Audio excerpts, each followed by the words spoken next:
right, let's dive into Copenhagen. Yeah. The city is way more than just like cozy vibes and trendy design. Yeah, it's really interesting. Copenhagen blends its royal history with this like super modern and innovative energy. Okay, so first up, when people think Copenhagen, they think fairy tale castles, right? Is it really like a storybook? Oh, absolutely. You've got a Malienberg Palace. That's where the actual royal family lives. Wow. Yeah, the changing of the guard there is a must-see with Wow. those iconic red-clad guards.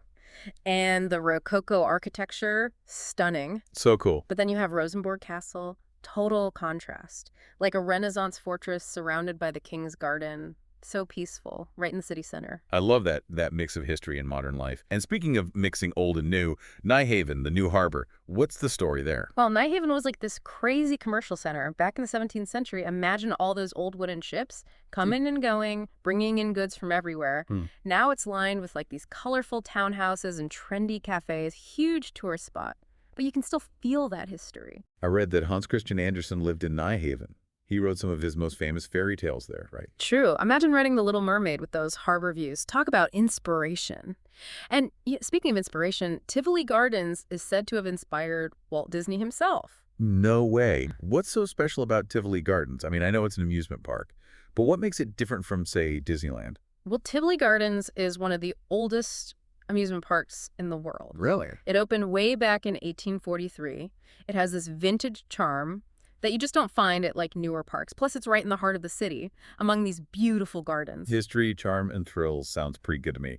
Okay, we have to talk about Copenhagen's food scene. What makes it so special? Copenhagen, foodie's paradise, especially if you're into, new Nordic cuisine, all about fresh local ingredients and really innovative cooking techniques. In fact, it's home to Noma, a restaurant that's consistently ranked among the best in the world. Wow.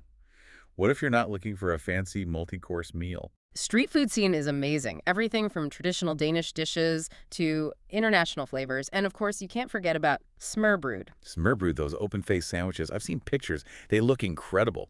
They are. They might seem simple, but don't let that fool you. They pile on these incredible toppings, freshest ingredients. It's a real art form. Okay, I'm getting hungry. All this food talk makes me think we need some exercise. Which brings us to Copenhagen's famous cycling culture. Exactly. Over half of Copenhageners commute by bike every day. They have this incredible network of bike paths. Makes it so safe and easy to get around. I imagine cycling past all those colorful buildings and historical landmarks. What a way to see the city. It is. And it's not just about getting from point A to point B. Cycling is like woven into their culture. It's part of their identity. That's cool. Their commitment to sustainability is like built into their everyday life. We have to talk about Freetown Christiania. What's the deal with this Freetown? Christiania is unlike anything you've ever seen. It's this self-governing community within Copenhagen, founded in the 1970s. They have their own rules and laws. It's a really interesting experiment in communal living and alternative lifestyles. It's like a little world within a world. It is. It pushes the boundaries of what we traditionally think of as a city. That's what makes Copenhagen so interesting, Always challenging norms and pushing the envelope. Speaking of pushing the envelope, Copenhagen is famous for its design and architecture, right? It's all about minimalism and functionality, I heard. Exactly. You see that commitment to good design everywhere, from the buildings to the furniture to the public spaces even. It's all very intentional and thoughtfully designed. And to see this philosophy in action, the Danish Design Museum is a must. It's incredible how they've managed to make good design so accessible to everyone. And speaking of accessibility, Copenhagen is a leader in sustainability. Definitely. Their goal is to become completely carbon neutral by 2025. Wow. And they're making huge strides. What are they doing to reach that goal? Well, for one thing, they've cleaned up their harbor to the point where you can actually swim in it. No way. Yeah, imagine that. Taking a dip right in the middle of the city. And then they have this crazy waste-to-energy plant called Copenhill. Wait, waste-to-energy plant? That sounds pretty industrial. It is, but here's the thing. It has a ski slope and a hiking trail on its roof. You're kidding. Yeah. Talk about innovative urban planning. Okay, that's amazing. Turning a power... So, for our listeners getting ready to book their flights to Copenhagen, what are the absolute must-sees? Well, you cannot miss Nyhavn.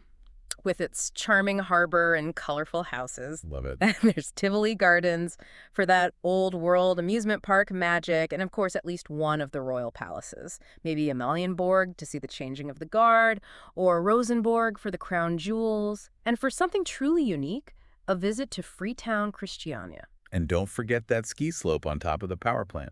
Right. Copenhagen is definitely worth checking out. And for a deeper dive into their culture and design, the National Museum and the Danish Design Museum are great choices. Sounds like something for everyone. What stands out to me is how they blend the old and new so seamlessly, honoring their past while looking towards the future. Exactly. Copenhagen's constantly evolving, always improving and innovating. So for our listeners daydreaming about Copenhagen, what surprised you most about it?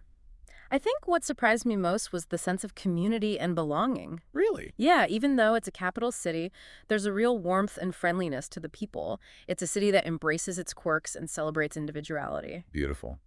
Sounds like Copenhagen is more than just a place to visit.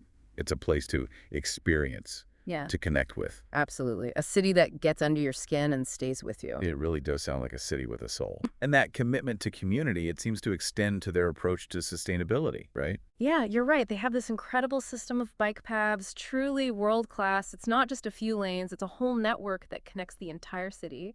They've really invested in making cycling, safe and convenient and enjoyable for everyone. It's like they designed the city with, like, people and the planet in mind. It's refreshing to see that. And it goes way beyond cycling infrastructure. They've implemented all sorts of policies and initiatives, like their goal to be carbon neutral by 2025. That's ambitious for a major city. Really shows their dedication to tackling climate change.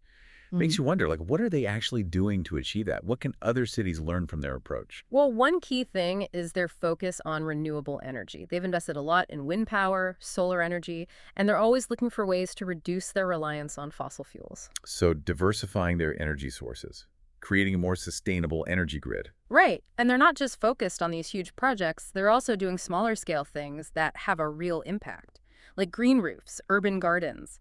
Those help reduce pollution, but they also create beautiful green spaces throughout the city. Thinking holistically, finding ways to integrate sustainability into every aspect of city life. Exactly. And they're also doing innovative things with waste management. Remember Copenhagen, that waste-to-energy plant with the ski slope? Oh yeah, how could I forget that?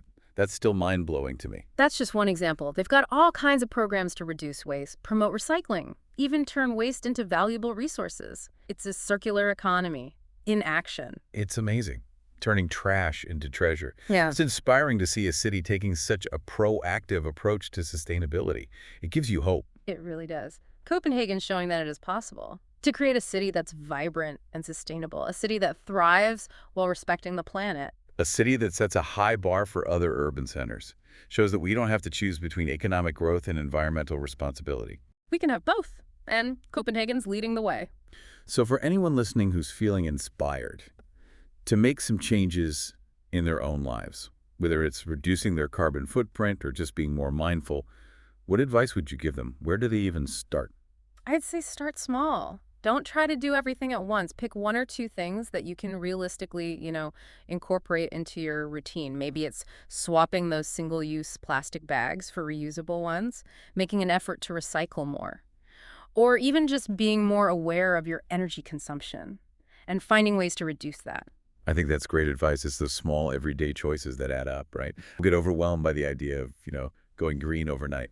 It's not about being perfect, it's about progress. Yeah. And small changes can have a ripple effect. The more people adopt these practices, the more it becomes normal. And the more pressure on businesses and governments to, follow suit. Exactly. Creating a culture of sustainability, Hmm. a society that values both people and the planet. I think Copenhagen's a great example of what that looks like. Okay, so we've talked history, architecture, sustainability, even their unique free town. What about their culture on a broader level? What's their art scene like? Copenhagen has a really thriving art scene. You'll find world-class museums and galleries, experimental theater, cutting-edge music. I've heard their street art is particularly vibrant. Oh, yeah, absolutely. Amazing murals and installations all over the city, like an open-air gallery. It adds so much to the creative energy. It sounds like they're not afraid to embrace art in every form, from the traditional to the avant-garde. And of course, let's not forget about their literary history. Hans Christian Andersen, one of the most beloved storytellers in the world, born and raised in Copenhagen. Right, we talked about his connection to Nyhavn earlier. Mm, Are there other places in the city, like, that were important to him or might have inspired his writing? for sure. You can visit his childhood home, which is a museum now. And there are statues, landmarks all over dedicated to his fairy tales. His legacy is really woven into the fabric of the city. It's amazing how his stories continue to capture people's imaginations all over the world, generation after generation. Speaks to the power of storytelling, its ability to transcend time and cultures. Absolutely. And I think there's something about Andersen's stories that resonates with that Danish spirit, that sense of wonder, appreciation for the beauty in everyday things, and a willingness to, embrace the unconventional. I love that. It sounds like his spirit is still very much alive in Copenhagen today. Speaking of the people of Copenhagen, what are they like? What's the vibe? Well, Copenhageners are known for being really friendly and welcoming. They're also stylish. I mean, it's a fashion capital after all. So stylish and down to earth. I like that combination. Yeah. And they have this great sense of humor. Very dry, witty. They don't take themselves too seriously, which is refreshing. It sounds like they have a good balance in life. They work hard, play hard, and appreciate the simple things.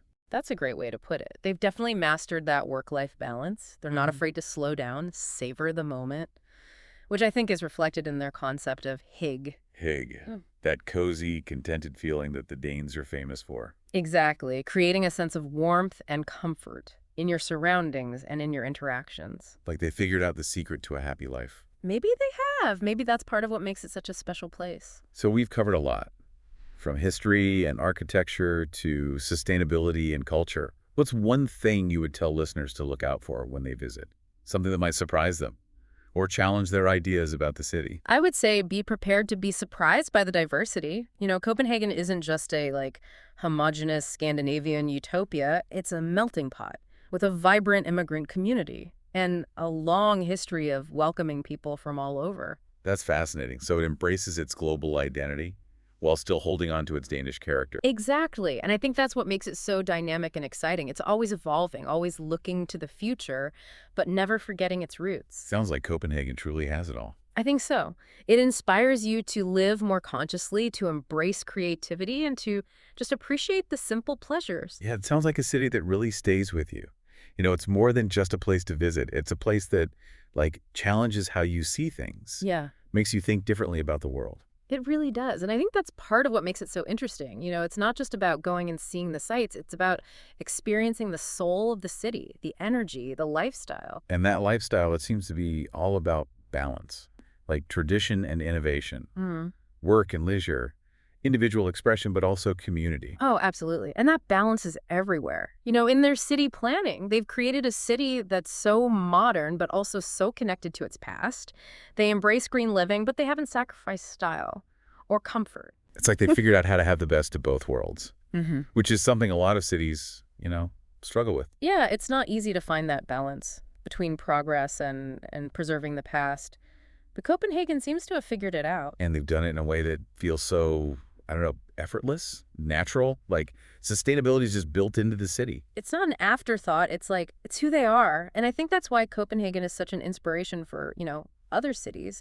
They're showing us it's possible to create spaces that are beautiful and functional, sustainable and prosperous. They're setting a new standard for what a city can be. And that's a powerful message. I agree. And I hope that other cities are paying attention, learning from them.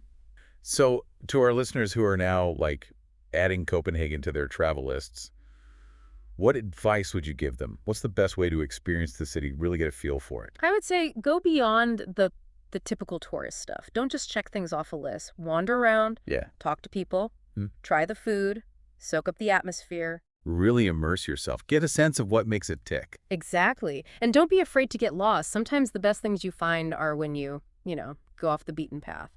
Great advice. And remember, Copenhagen is a city made for walking and biking. So ditch the car. Explore on two wheels or on foot. You'll see the city in a whole new way. Yeah, you'll see like a local. You'll be amazed by what you find. So as we wrap up our deep dive into Copenhagen, what's the one thing you want our listeners to take away? I think the biggest thing is that Copenhagen is a city that inspires. It makes you think differently. It makes you want to live more consciously. and to try and create, a better future for everyone and for the planet. It shows us that we can have it all: beauty, function, sustainability, and community. It makes you believe in what we can accomplish, creating a world where people and nature can exist together. Yeah, and I think that's something we can all get behind. I agree. So to our listeners, we say go explore Copenhagen, discover its hidden gems, try the amazing food, embrace that unique culture, and let yourself be inspired. Who knows? You might come back with a new perspective on how we can live and how we can create a better world. Happy travels.